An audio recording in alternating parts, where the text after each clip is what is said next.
ทที่6กลุ่มพ่อแม่เด็กช่วยเหลือซึ่งกันและกัน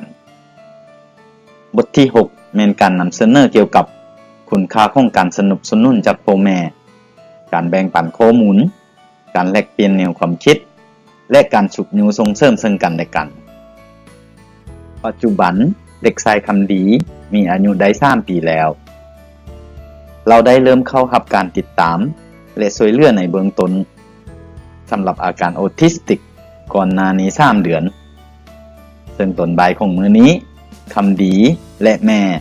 กำลังมาทับพบแพทย์เชี่ยวชาญอยู่พ่อแม่จำนวนหนึ่งพร้อมกับลูกๆของเขาเจ้าก็กำลังโลท่าแพทย์เชี่ยวชาญอยู่บนโลท่าเช่นเดียวกันนางบัวผาเป็นแม่ของเด็กชายชื่อว่ากาซาอายุ5 ปีซึ่งเป็นเด็กออทิสติกได้เล่าให้นางจันดีฟังว่าลูกชายของเพิ่นได้เริ่มเข้ารับการติดตามและช่วยเหลืออาการออทิสติกตั้งแต่อายุได้2 ปีมาฮอดปัจจุบันเด็กชายกาซากำลังเข้าโรงเรียนอนุบาลอยู่ในบ้านของเราลูกชายของค่อยมีพัฒนาการที่ดีขึ้นตั้งแต่เราได้เข้าร่วมการติดตามและช่วยเหลือขั้นพื้นฐานตั้งแต่หัวทีบัวผากล่าวบัวผาได้แนะนำให้จันดีนำใช้คำเว้าที่มีความหมายบวกเพื่อเป็นการส่งเสริมให้ลูกชายได้เรียนรู้และสื่อสารกับนางเองบัวผาได้ให้ตัวอย่างว่าเราชมเชยลูกชายกาซาของเราทุกครั้งในเมื่อสามารถเฮ็ดกิจกรรมได้หนึ่งสำเร็จได้ด้วยตัวเองบัวผาได้กล่าวถึงว่าเราได้ใช้คำเว้าทางบวกอื่นๆเช่นพยายามอีกตื่มเฮ็ดต่อไปและลูกสามารถเฮ็ดได้ในการส่งเสริมให้ลูกชายกาซาเฮ็ดกิจกรรมที่ท้าทายอื่นๆดีหลายเฮ็ดต่อไปเด้อบัวผาเว้าผู้เป็นแม่อีกตึมผู้หนึ่งชื่อมะนีไหลก็ได้เล่าวิธีที่ตนใช้ให้กับจันดีฟังพานลูกพวกเขาจะกินข้าวเที่ยงเดี๋ยวนี้แล้วมะนีไหลเว้ามะนีไหลได้บอกจันดีว่าเราใช้ตารางรูปภาพประจำวันกับลูกชายของเราชื่อผานอยู่เฮือนซึ่งแผ่นภาพดังกล่าวนั้นสามารถช่วยให้ผานรู้ถึงกิจกรรมที่เกิดขึ้นในแต่ละมื้อและยังช่วยให้ผานเข้าใจคำแนะนำต่างๆได้ง่ายขึ้นบัวผาได้บอกจันดีว่าเราช่วยลูกชายกาซาของเราเรียนรู้จากกิจกรรมต่างๆที่เกิดขึ้นในแต่ละมื้อบัวผาได้พากาซาออกไปแล่นและไปเฮ็ดเวียกอื่นๆน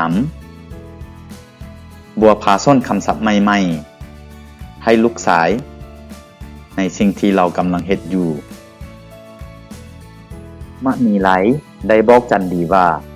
ในเวลาที่เราโอ้ลมกับลูกชายของเราแม้นได้พยายามเฮ็ดให้การสนทนานั้นเป็นการลิ้นและมีความม่วนซื่น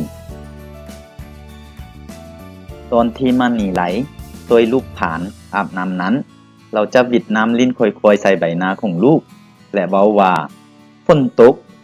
น้ำกำลังเทลงมาใส่ขิงลูกเด้อในการเฮ็ดแบบนี้ 2-3 ครั้งซ้ำกันมะนีไหลสังเกตเห็นว่าลูกของเราได้เรียนรู้คำศัพท์ฝนตกและน้ำไปพร้อมๆกันฝนตกน้ำกำลังเทมาใส่ขิงลูกเด้อมะนีไหลเว้าบัวผาได้บอกให้จันดีอดทนและมีความหวังต่อลูกเสมอเราได้เว้าว่าเราให้เวลากับลูกชายกาซาเพียงพอเพื่อให้ลูกใจเย็นลงในเวลาที่หงุดหงิดบัวผายังได้กล่าวเติมอีกว่าคือกันกับเด็กน้อยทั่วๆไปพวกเขาต้องได้ใช้ความอดทนกับเด็กน้อยที่เป็นออทิสติกเนื่องจากว่าเขาเจ้ามีความยุ่งยากในการแสดงออกพวกเขาต้องได้อดทนบัวผากล่าวบัวผายังได้เตือนแม่คนอื่นๆให้เบิ่งแยงตัวเขาเจ้าเองเช่นเดียวกันการเอาใจใส่เบิ่งแยงเด็กออทิสติกเป็นสิ่งที่ว่าจำเป็นฉะนั้น ผู้เป็นพ่อแม่และผู้เบิ่งแยงเด็กก็จำเป็นที่ต้องมีการพักผ่อนเป็นระยะเพื่อบ่ให้เขาเจ้าเพลียเกินไปในการเบิ่งแยงเด็กจันดีมักสิ่งที่บัวผาและมณีไหลแบ่งปันให้ฮู้เรายังได้ข้อติดต่อหาเขาเจ้าถ้าเราประสบกับปัญหาเขาเจ้าได้มีการแลกเปลี่ยนเบอร์โทรได้มีการวางแผนพบปะในทุกๆเดือนเพื่อแบ่งปันข้อมูลแนวความคิดและช่วยเหลือซึ่งกันและกันในการเบิ่งแยงเลี้ยงดูลูกที่เป็นออทิสติกพวกเขามาพบปะกันทุกๆเดือนทั่วบัวผากล่าว